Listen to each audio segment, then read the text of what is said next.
Good evening, ladies and gentlemen. It's a pleasure to have the opportunity to come out here and face such a marvelous audience. Where are you folks from? Where are you from, sir? Garden City.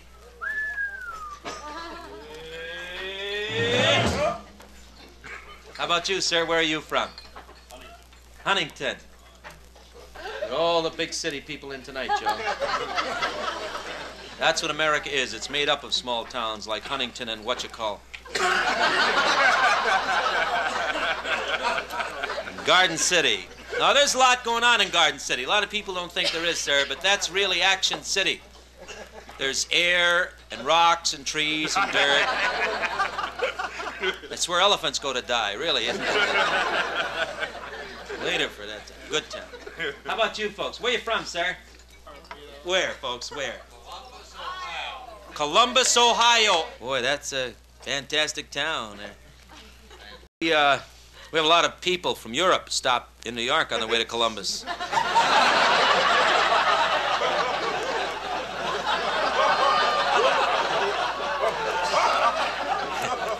Can you really see at Orly Field in Paris, can you see a huge line and Frenchie steps from behind the counter and says, Monsieur, Mademoiselle, please, attention, all of you on the way to Columbus, Ohio in this line. And they say, what's Frenchie talking about, boy?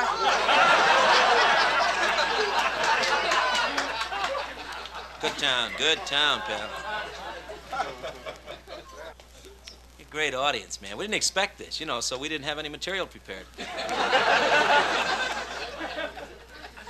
Where are you from? Tennessee. Tennessee. Oh, yeah, that's American. It's a good state, too.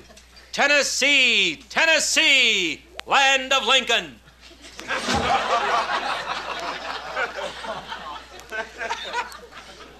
I know all my states, man. Where are you from, sir? Jersey, Jersey, the dairy state. What about my state? You mean confusion? Or maniac depression? What state are you from, sir? We do owe you that. Blow-Gut, Georgia. See, you guys won't believe me. I told you. We walked on stage and I said, there's going to be some cracker in from Blow-Gut, Georgia.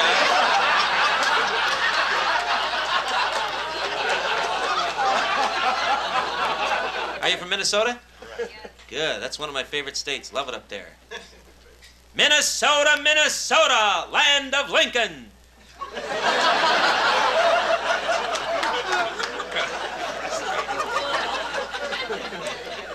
I love Minnesota, boy. There's a lot of... Hey, Garden City, you ought to go up to there. They got some towns up there, Minnesota.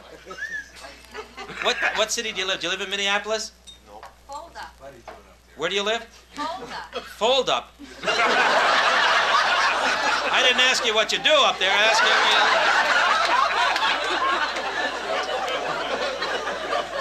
live. That's a funny statement. Fold up, man. Fold up, man. Is the pretty girl your wife, sir? Yeah. Oh, it is, huh? She left her wedding ring on the sink when she did the dishes, huh? One of the best things, it always happens in a club. A couple comes in, and they have a couple drinks, you know, and I say, is that your wife, sir? And the guy says, no, it's my mother. And everybody around him giggles a little, and they think, sure, I broke it up. Then I can tell you precisely what happens. They go home. They have a little sandwich, you know, and a bottle of beer. And they're married, so they go to bed. And he's kind of romantic. He leans over, he said, come here, honey. And she says, I'm your mother, remember? Yeah. Boy, that happens, man. Yeah. And the guy says, I was just kidding, honey. And she say, well, keep kidding, Buster. Where you from, sir? Seattle, Washington. One of my favorite towns. Is that right? I want to tell you something. There are more good musicians in Seattle than anywhere else in the country, and most of them went there during the World's Fair because up in Seattle they were advertising the fact that they had a 600-foot needle.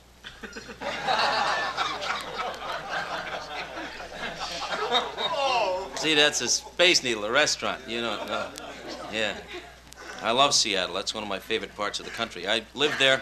It is, really. I lived there for about a year, back when the World's Fair was there in 1962, and I lived on Beacon Hill, which is an all-Japanese section.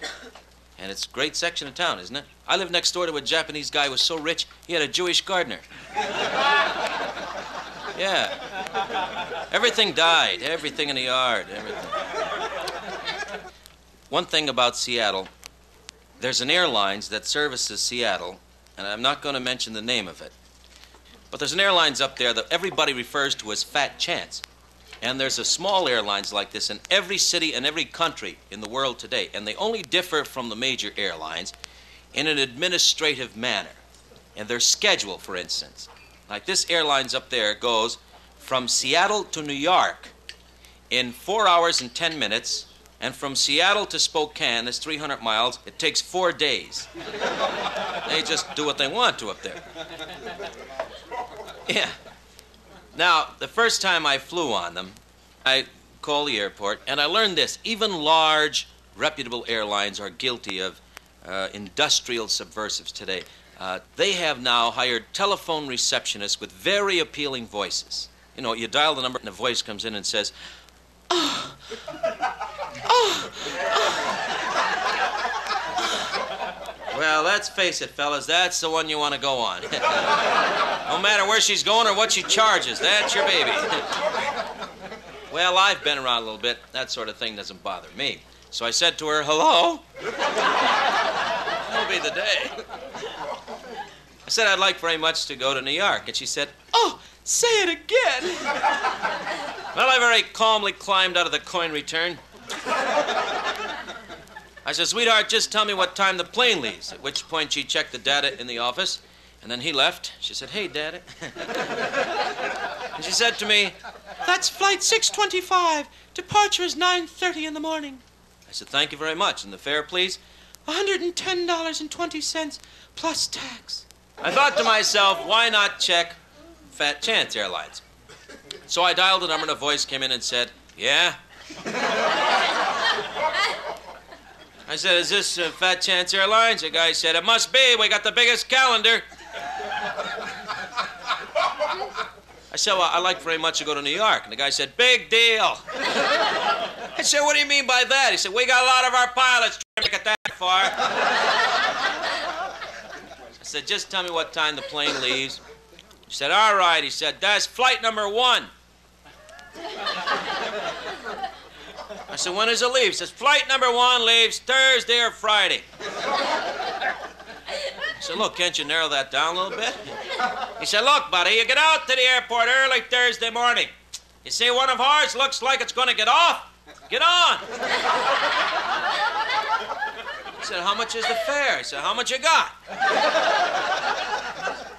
So I went to the airport, and I, of course, being a family man, put my quarter in for that particular airlines, and I pushed the button, and the lights came up, and the average and the odds both went down, and the Dow Jones went down. So I thought, well, I'm going out and try it. So I climbed aboard one of their sleek craft, and down the runway we moved, faster, and faster, and faster, and then all of a sudden it happened. One of the engines started. Well, that slowed us up considerably. So we rest the big bird and bring her around for another shot. Now, this time we got off the ground, and it was a magnificent flight for this particular airlines. We rose high, and I know it was good for them, because when we got to Chicago, over 40% of the trees were below us. So I was nervous, you know. And I glanced over my shoulder, and I saw behind me the stewardess coming up the aisle, and she had a large bottle of champagne. Well, I thought, well, maybe a little drink and we'll relax, huh?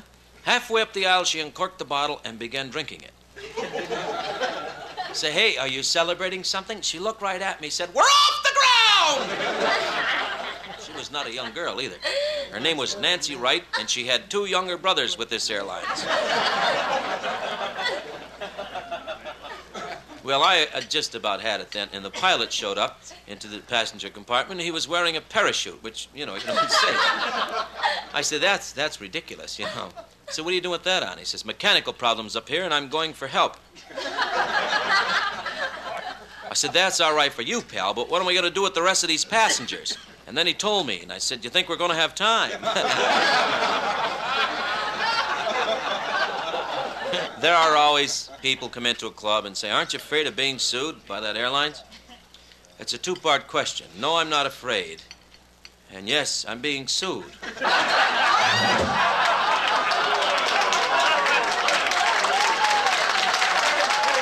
Ladies and gentlemen, quite often, serious music is neglected in the nightclub medium. And let's face it, this is a medium nightclub. Our next number is a beautiful song from Europe. This is the time of year when so many people from Europe are on their way to Astoria for their vacation.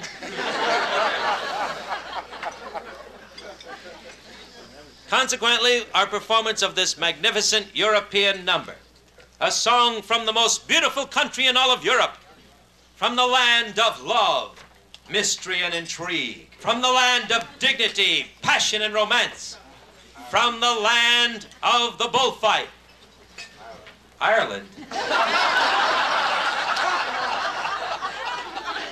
No, sir, the word was bullfight.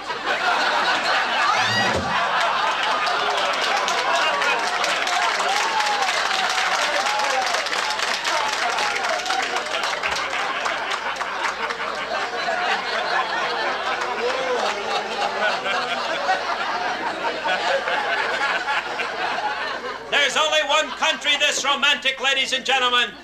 Passionate Poland. Now you're saying to yourselves, 250 cover, but until you've been to a Polish bullfight, you've missed quite an event. Ever seen a Polish bullfight? No. Did you ever see a ferry dock? No, nurse.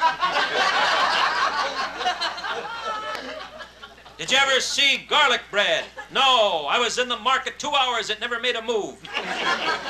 Maybe at night when they washed the lettuce and the Muzaks turned up. Anyway, we are playing for you now, ladies and gentlemen, the soundtrack from the Polish bullfight. Now, there is a difference, understandably, between a Polish and Latin American bullfight. And the big difference is in the general attitude of the bull himself. Polish bulls are well-adjusted. Say, they don't want to fight. So before the great pageant could start, the bull must first be driven into this fighting mood. Now, there are 3 ways to arouse a bull. Number 2. You can bite his ear. I use that one myself. Once the bull has been aroused, the matador enters the arena. He enters quickly, because he just has that little short arrangement. He is a brave man, a courageous man dressed very much like the matadors we are familiar with today from pictures. The velvet ballerina slippers, the skin-tight leotards, white lace blouse, and a Mickey Mouse hat. Now, at this point, the Polish orchestra files into the arena, and the people say, don't do that. And they start playing this exciting background.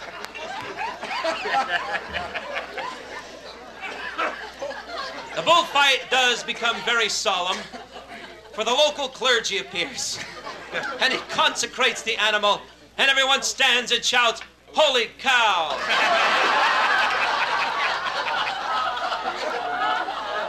You want to hear something, Queens? The next one is worse. I swear. And then the people in the stands complain, for no matter where you put them, they're sitting behind a pole. I didn't lie, did I? That's worse.